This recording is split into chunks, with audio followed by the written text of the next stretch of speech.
I was thinking that when you like music, at some point you'll eventually want to learn how to play an instrument. If you like books, at some point you'll have an idea of a book you want to write.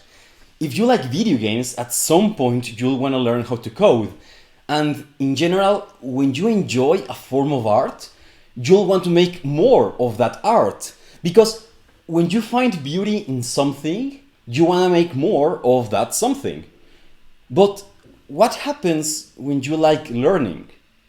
What happens when you like history? When you like maps? When you like languages? What happens when you like learning about other cultures? What happens when you find beauty in the world itself? Well, at some point you realize that you can simply make them up. You can make up languages and histories and cultures. This is called world building, and it is probably the nerdiest hobby there could possibly be because it is made by people who like learning about the world so much they wanted more worlds to learn about. Originally, I wanted to make a video about why world building is a legitimate form of art that can be enjoyed for its own sake. But as I started writing this script, I realized that I didn't have to convince anyone that millions of people already enjoy world building as an art form. I realized that it is already an industry worth millions of dollars, probably billions, I don't know. And yet, the weird thing is that there are very few artists calling themselves world builders. Companies never hire world builders, or at least they think they don't. And if you ask people in the street if they like world building as an art form, very few will tell you that they do. And even the people who are into world building for its own sake think about it more as a niche hobby rather than the industry it actually is. So this is what this video is about. As I wrote this script, I developed a new understanding of world building, and I want to share it with you. First, let's talk about the beginnings of world building. In the beginning, there was nothing. And then, there were stories. As human beings woke up to consciousness, they found themselves in a world they did not understand. It was a very confusing world where mysterious lights moved in the sky, where mysterious plants and animals filled the land, and the greatest mysteries of all, life and death. To make sense of this world, people created stories. And this was the very first world building. These were the first mythologies. Since the purpose of these stories was to give believable explanations for the universe, these ancient storytellers had to create worlds that their audience could believe in. Worlds that were internally consistent and logical. And today, 50,000 years later, world building hasn't changed that much. Because even if we are not trying to explain nature anymore, in order for stories to be effective, they have to happen in worlds that make internal sense. For example, in the universe of Harry Potter, prophecies are real, right? And so when Voldemort hears that there is a prophecy that either he will kill this kid or this kid will kill him, he decides to try to kill him while he is a baby. His reasoning makes sense given the truth of his world. But world building is important even if you're telling stories that happen in the real world. For example, The Name of the Rose by Umberto Eco is a detective story set in the Middle Ages about a monk who must capture a serial killer who is killing other monks. It is my favorite mystery book. And the reason this story works so well is because Umberto Eco seemingly understood how it was to live back in the Middle Ages. He understood how people thought back then. And not just that, but he's able to convey that way of living. He's able to convey that way of thinking. And in fact, there is a very funny anecdote about how he thinks like a Middle Ages man and his wife gets angry at him. It's very funny. I'm gonna put it in the screen right now. But the point is that that is world building. Managing to convey a world, even a world that was real, in your story. Because even if you're trying to tell not just a realistic story, but a real story that actually happened, you still need to do world building. because you still need to present all the facts of the real world that matter to this story in a way so that it all makes sense together, because it might not if you don't explain it correctly. If you don't like a movie because it doesn't make sense, that's because you are recognizing that it has poor world building. If you wish to keep reading a book even after you have finished it, it's because it has very good world building. And if you like playing a video game, even though it's not that good, that's probably because the world building is excellent, just like in Pokemon Go. Good world building doesn't even have to be very explicit. For example, Dark Souls has amazing world building, but it is vague and mysterious, but in a way that is coherent, in a way that makes you feel there is more to learn, rather than making you feel it's just incomplete. Finally, world building doesn't even have to be serious. I mean, half the joke in Futurama is the setting. Remember the suicide boots? And Adventure Time has a very wacky setting. I mean, the 5 elements are fire, ice, slime, and candy. And even Monty Python or the Looney Tunes use world building to present us worlds that are very absurd and funny, like a world where there is a ministry of silly walks, or a world where a bunny will stage a whole opera to avoid being haunted. Even when the joke is that what we are watching makes absolutely no sense, that's only funny because we expect things to make sense.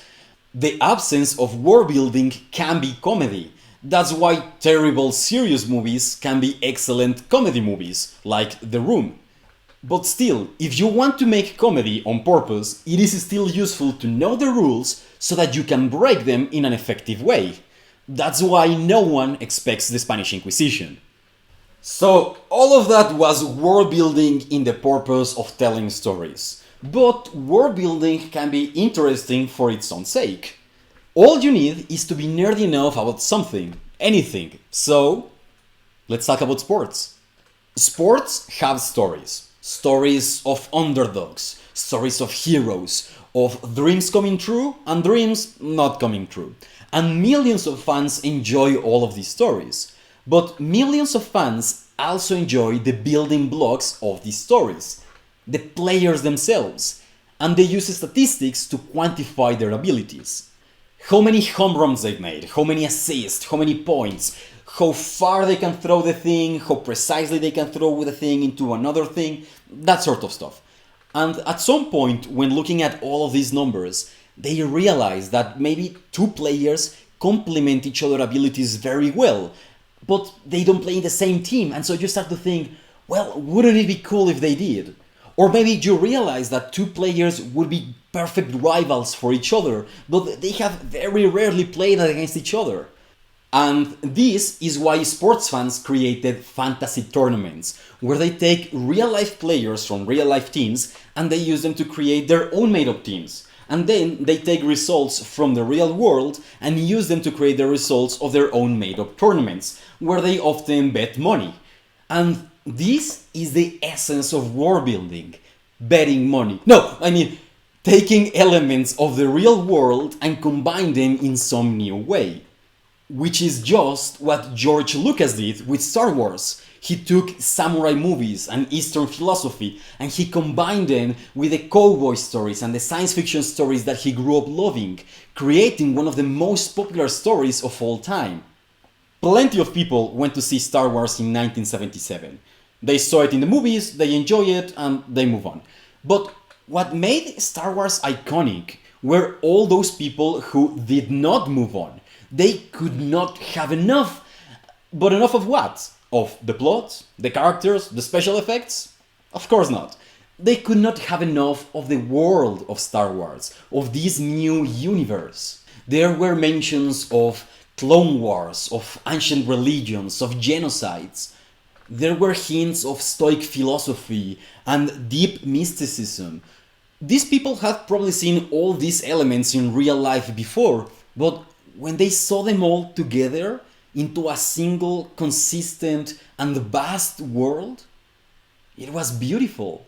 They were filled with a sense of amazement, of wonder. It was like being an explorer who arrives to a completely new place. And this new place was beautiful, and all the movies, the books, and the comics were working together to create a greater work of art, the Star Wars universe itself. And this might seem weird, but how could it be anything else but art?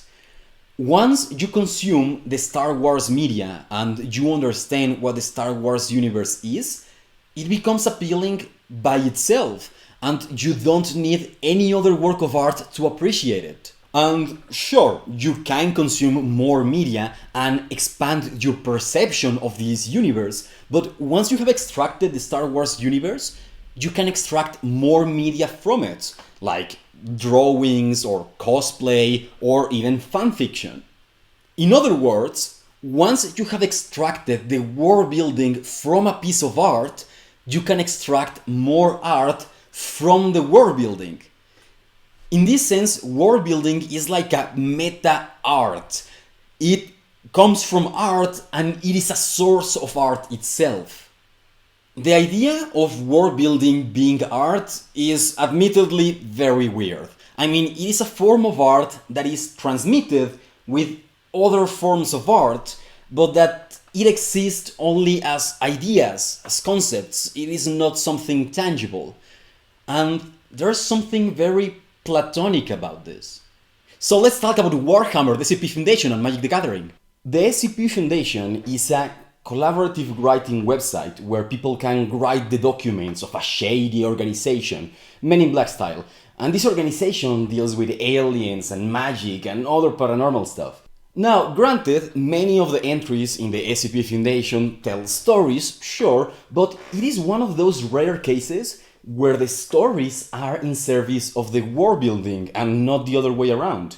And in my opinion, the best SCPs are the ones that contribute to the world, that give rise to more and better ideas, like SCP-55 or Mr. Wondertainment. Links in the usual places if you don't know about them. Another great example is Warhammer, the property of Games Workshop, a company whose entire business model has become to just monetize their world building. They have many worlds like Warhammer and Warhammer 40k, and originally they were just board games, but eventually they realized that they could license their settings, their intellectual property, to video game companies, like they did with Total War, and it was very successful. Because not only are their worlds incredibly cool in concept, but they are also incredibly well realized. They have so much detail. I mean, there are many religions, factions, institutions. There is so much depth in how people interact with the reality of their world that I want to make an entire video just explaining the world building of Warhammer 40k, but turns out that I don't have to, because there are plenty of people who have already done them. In fact, YouTube is full of videos of people explaining the lore of different video games and movies like Kirby and Mario and Dark Souls and Shadow of the Colossus, you name it. And all of this is world building. This is people enjoying world building for its own sake. I mean, I've watched many of those videos, and I have never played many of those video games, and yet I enjoy them because I enjoy those worlds, and I bet you would too, because they are so well done. Also in YouTube, you have the rise of the theory videos, like this video arguing why Willy Wonka and Snowpiercer happen in the same universe, and it's great, and as I recorded, it's about to reach 8 million views. And you cannot say theory and YouTube without thinking about MatPat and film theory and game theory, where the whole premise is that he goes deep into the world building, trying to extrapolate things that maybe the creators put there in purpose, or maybe they didn't. Sometimes he tries to expand on the world building using real world science, but all of this is world building, a very unusual kind of world building, but world building nonetheless. In fact, world building is often labeled as theories, like the Pixar theory, a collective world building exercise where people try to come up with a world in which all the Pixar movies fit together. A very similar thing is the Whedonverse, a universe that fits all the works of Joss Whedon together. And maybe the whole theory videos started in YouTube, but it has expanded elsewhere. I mean, remember the whole Jar Jar Binks is secretly a Sith Lord theory that took the internet by storm a few years back? I mean, it was great and people were having a blast with it. And that wasn't a story, that wasn't anything. It was just world building for its own sake. And people were enjoying it so much. But going back to companies and games, there is also Magic the Gathering, the property of Wizards of the Coast. And if you're not familiar with it, this is a collectible card game where each edition of the cards is inspired on a different alternate universe. And in each edition, the creators of Magic try to convey the world building of this alternate universe with only the images in the cards, their names, their flavor text, and their mechanics. Which sounds super hard, and it probably is, but somehow they have managed to be very successful at it. But Magic the Gathering is extra reliant on world building because of the 5-color system. You see, in Magic, each card can be of 1 out of 5 colors, and each color has its own personality, its own style, and they play very differently. So a big part of the game is finding out what color suits you best. And it is really cool to find other Magic players and say like, oh, well, you see, I'm a blue-black aggro player, or I play a red-green control deck, or something like that. And that only works because the world building really conveys you what is the personality and the style of each color. Without that, a big chunk of what Magic is and what makes it appealing would be gone. Similarly, there are many board games with different levels of world building, like Arkham Investigators, Hero Quest, or Twilight Imperium. What am I saying? There are plenty of video games that are all about world building. Stellaris lets you choose an alien species, their backstory, their morals, their form of government, and then you get to lead them through the galaxy, trying to help them survive and prosper. And you can do similar things with Crusader Kings too, especially if you decide to play in a random world, where you can create the religions, the cultures, the nations, and then after you create this random world, you get to live in it, and you get to lead a dynasty to glory and prosperity. In fact, all of Paradox's games are basically story generators, and half the fun is imagining how it is to live in the worlds you are creating. That's why so many people like making maps of their campaigns, or fake Wikipedia articles of their battles or their wars. In fact, just go to any subreddit of any Paradox game and you'll see people having a blast with these dynamic world building games. The very fact that these days every TV show and video game has its own wiki is a testament of how much people enjoy world building as a form of art, and they enjoy it for its own sake, and it's amazing. And I could keep going. I mean, there is Westworld, Game of Thrones, Star Trek. There's so much world building these days. It's beautiful. And yet, for some reason, it feels like not many people are aware of it. It seems that people do not recognize that they enjoy world building as its own thing. Perhaps one reason is because there are so many names for it. Settings, lore, theories. People don't realize they are all the same thing. Or perhaps it's because it is tied to so many other things that people don't perceive it individually. After all, remember, this is a kind of art that it is transmitted through other forms of art, and it only exists as ideas and concepts. So yeah, I think that world building is severely underappreciated these days. I mean, it is the corn syrup of entertainment. It is everywhere and everything would be worse without it, but we never notice it, we never remember it is there. So the next time that you are telling one of your friends that you really like the setting of a movie, or you are sharing your theories about a game, or you are checking a wiki or something, just stop a second to remember that you are enjoying world building and that it is art. It is the art form of our times, and it is great. Thanks a lot for watching. I hope you enjoyed this video, and if you like it, please do me a favor and share this video specifically with women. Because I can see the analytics and 100% of my audience is male, which is very weird because I don't talk about very gender stuff. I mean, I talk about science and languages and world building. So I'm pretty sure there are women who would enjoy my content, and if you know any of them, please share it to them. And well, thank you very much.